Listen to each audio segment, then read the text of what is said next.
dear students আজিৰ concept হৈছে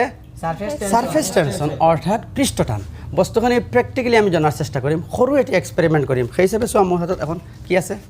চালনী চিনি পোৱা নেকি তোমালোকে অঁ আৰু চোৱা চালনীৰ পিছফালে কি লগোৱা আছে এখন জালিকাখনত ছিদ্ৰ আছে নাই চোৱাচোন সাজিদা তুমি হাতত লোৱাচোন এখন এই জালিকাখনত যদি চোৱা চালনীৰ মাজত যদি মই পানী এৰি দিওঁ অলপ ভালদৰে দেখুৱাই দিয়াচোন পানীখিনি তলত পৰে নে নপৰে ইয়াৰ দ্বাৰা প্ৰমাণ হয় যে জালিকাখনত ছিদ্ৰ আছে সহজে বা অনায়াসে পানী পৰি যায় অ'কে এইবাৰ চোৱা মোৰ হাতত কাঁচৰ গ্লাছ এই গ্লাছটোত ইমৰানে লোৱাচোন মই পানী ভৰাই দিছোঁ ঠিক আছে এইবাৰ যদি মই চোৱা এই চালনীখন গ্লাছটোৰ মুখত এনেকুৱা ৰাখি লাহেকৈ যদি মই গ্লাছটো ওলটিয়াই দিওঁ কি হয় তোমালোকে চাবাচোন পানী পৰিছেনে নহয় মোৰ হাতখন তলত আছে ঠিক আছে এইবাৰ যদি মই হাতখন আঁতৰাই দিওঁ কি হ'ব কোৱাচোন পানী পৰি যাব নেকি নহয় পৰি যাব তোমালোকৰ এটা ধাৰণা পৰি যাব ঠিক আছে মই লাহে লাহে হাতখন আঁতৰাই দিছোঁ পানী পৰিছেনে নহয় কিয় পৰা নাই পানীখিনিতো পৰি যাব লাগিছিল যিহেতু জালিকা ছিদ্ৰ আছেনে নাই লোৱাচোন অলপ সাজিদা তুমি ধৰি লোৱাচোন এই জালিকাখন ঠিক আছে নাই মই লাগিলে অলপ এক্সট্ৰা পানী পেলাই দেখুৱাই দিছোঁ নাজিম ছাৰ অলপ ক্লজ আহিব চোৱা পানী পৰি আছেতো জালিকাখন ঠিকেই আছে ছিদ্ৰ আছেনে নাই তেনেহ'লে গ্লাছটোৰ ভিতৰৰ পানীখিনি নপৰে কিয় এতিয়া চোৱাচোন গ্লাছটোৰ ভিতৰত পানী আছেনে নাই আছে তেনেহ'লে পানীখিনি কিয় নপৰে জালিকাখনটো ছিদ্ৰ থকা জালিকা হয় নহয়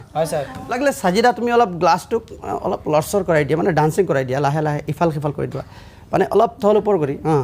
অলপ ডান্সিং কৰাই দিয়াচোন দেখিছা নাই ডান্সিং হৈছেনে নাই গ্লাছটোৱে ডান্সিং কৰিছে ইফাল সিফাল গৈছে লৰচৰ কৰিছে তথাপিও পানীখিনি নপৰে কিয় ক'ব পাৰিবানে কিয় নপৰে বিকজ অফ সাৰফেস টেনশন কাৰণ তৰল পদাৰ্থৰ এটা বিশেষত্ব আছে এটা গুণ আছে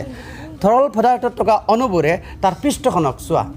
সদায় কণ্ট্ৰলত ৰাখিব বিচাৰে সদায় সংকুচিত কৰি ৰাখিব বিচাৰে ই বিস্তাৰ হ'বলৈ নিদিয়ে সদায় নিজৰ এৰিয়া যিটো আছে নিজৰ যিটো চাৰিসীমা আছে সদায় নিজৰ কণ্ট্ৰলত বা সংকুচিত কৰি ৰাখিব বিচাৰে যাক পৃষ্ঠটান বুলি কোৱা হয় চ' চালনীখনৰ ক্ষেত্ৰত কি হৈছে পানী কিয় পৰি যোৱা নাই মই বিহাইণ্ড দ্য চায়েন্স কৈছোঁ কাৰণ হৈছে চোৱা